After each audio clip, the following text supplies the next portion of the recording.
বাংলাদেশের আইন, বাংলাদেশের সংবিধান এবং টিকটকের নিজস্ব কমিউনিটি স্ট্যান্ডার্ডের ভায়োলেশন,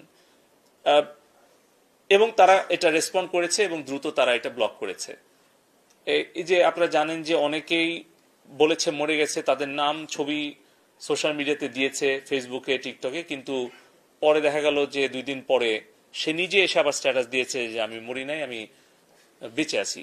সো এরকম কিন্তু অনেকগুলো আসতেছে, কিন্তু এর ফলে কি হচ্ছে, এটা কিন্তু একটা মানুষের মধ্যে একটা অস্থিরতা তৈরি করছে, এটা উস্কানি। এগুলো আমরা বলেছি আমাদের এই ছবিগুলো ছড়িয়ে দেওয়ার চেষ্টা করেছে।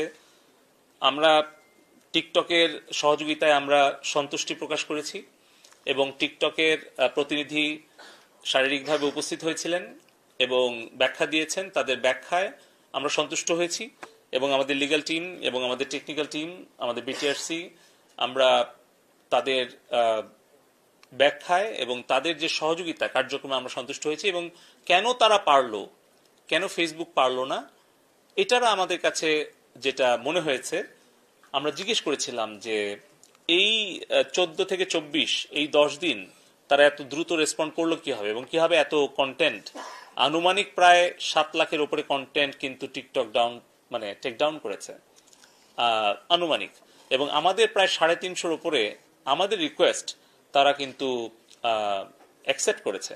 সো আমরা দেখলাম যে আসলে তারা যেটা করেছে, তাদের ফ্যাক্ট চেকিং যে ফার্ম, তারা তখন এটাকে ডাবল করেছে। তারা তাদের এআই যে টুল, সেটা আবার তারা কিউরেটেড করেছে এবং তারা বাংলাদেশের এই সাম্প্রতিক সিচুয়েশনটা, তারা এমার্জেন্সি সিচুয়েশন হ্যান্ডলিং এর জন্য তারা এমার্জেন্সি এফোর্ট দিয়েছে এবং তাদের রিসোর্সটাকে তারা স্কেল আপ করেছে। ফলে কিন্তু তারা এটা খুব দ্রুত সময়ের মধ্যে তারা এই ধরনের যেগুলো নাশকতায় উস্কানি দেয়, মিথ্যা তথ্য উপাত্ত, এগুলো কিন্তু তারা রিমুভ করতে পেরেছে এবং সেটার পার্সেন্টেজ মানে অল টুগেদার 67%-এর উপরে। তবে 18 তারিখে যেটা আসলে মূল উৎস ছিল, আপনারা জানেন যে যেই দিন আসলে ঘটনাটা খুব দ্রুত গুজবটা ছড়াচ্ছিল, সেই দিন কিন্তু তারা 100% আর কি টেক ডাউন করেছে এবং রেসপন্ড করেছে। এবং 17 তারিখ, যেটা আরো বেশি জরুরি, যে আসলে ঘটনা ঘটার আগে একটা প্রিভেন্টিভ মেজার নাও, সেখানে তারা 40%, এবং তার কারণে আমরা তাদেরকে ধন্যবাদ জানিয়েছি।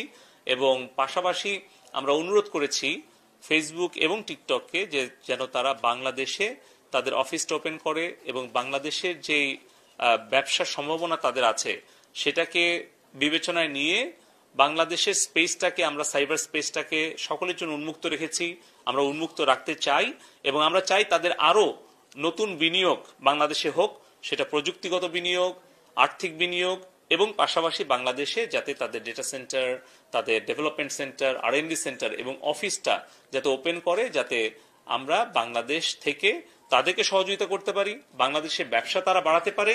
পাশাপাশি বাংলাদেশের অনেক ক্ষুদ্র মাঝারি উদ্যোক্তা আছেন, ফ্রিল্যান্সার আছেন, F commerce, e commerce, digital commerce উদ্যোক্তা আছেন, তারা কিন্তু এই সকল প্ল্যাটফর্মের উপরে অনেকটা নির্ভরশীল।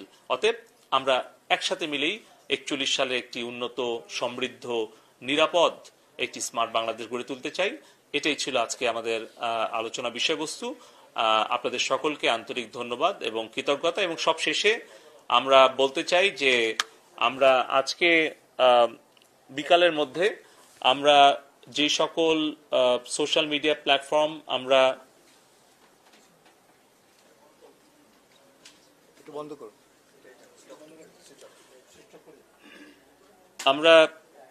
যে সকল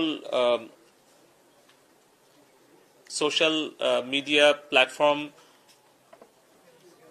কিছুটা সময়ের জন্য আমরা আসলে সাময়িকভাবে আমরা তাদের কর্মকাণ্ড পরিচালনার ব্যাপারে কিছু বিধি নিষেধ আরোপ করেছিলাম বাংলাদেশ টেলিকম রেগুলেটরি কমিশনের পক্ষ থেকে।